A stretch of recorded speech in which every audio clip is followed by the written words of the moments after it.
Stop salahin Belanda, ini musuh Indonesia yang asli.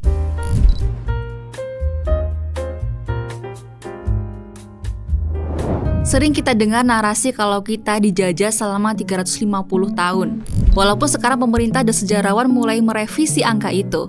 Ya mungkin karena emang faktanya tidak seluruh Nusantara dijajah selama itu. Tapi ada satu hal yang jauh lebih penting untuk kita bicarakan daripada sekedar durasi. Ada satu fakta menarik yang sempat dicatat di buku Max Havelaar. Di situ dibilang sebenarnya Belanda itu kasih bayaran buat pribumi yang kerja paksa. Masalahnya, uang itu seringkali nggak sampai ke rakyat karena disunat atau dikorupsi sama bupati-bupati kita sendiri saat itu. Cuma, kita nggak akan bahas sejarah panjang lebar di sini. Poinnya adalah pola orang sendiri makan orang sendiri itu ternyata sudah ada dari dulu. Nah sekarang pertanyaannya, setelah 80 tahun merdeka, pola itu hilang atau malah makin parah? Kerusakan alam yang masif. Coba kita lihat kondisi alam kita sekarang. Kalau dulu kita marah karena kekayaan alam diambil orang asing, sekarang kekayaan alam itu dirusak sama tangan-tangan serakah bangsa sendiri.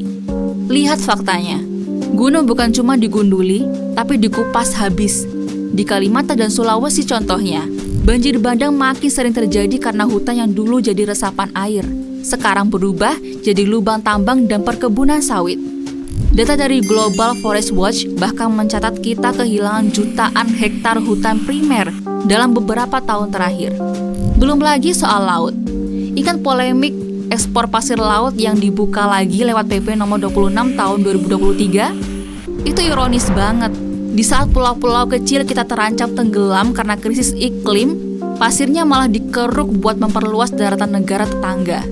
Nelayan kita makin susah cari ikan, sementara ekosistem laut hancur.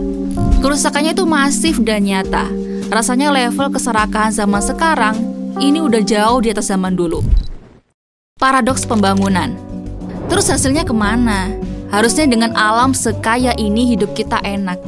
Tapi nyatanya, utang pemerintah sekarang sudah tembus di atas 8.000 triliun. BUMN kebanyakan juga rugi. Bayangin setiap tahun kita harus bayar bunga utangnya saja ratusan triliun rupiah.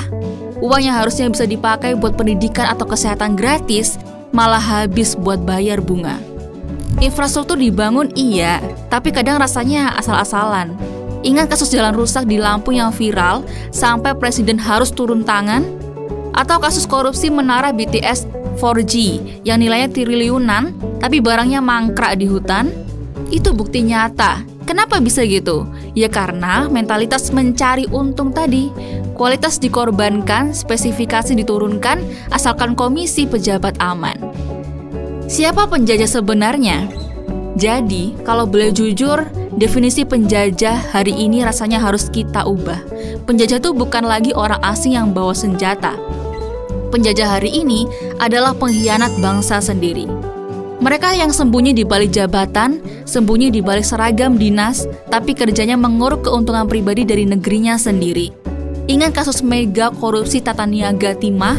Kerugian negara termasuk kerusakan lingkungan yang mereka buat, tasirannya tembus 271 triliun. Bayangkan, 271 triliun, itu angka yang gila banget. Uang sebanyak itu bisa dipakai membiayai jutaan anak sekolah atau BPJS gratis, tapi malah dimakan segelintir orang.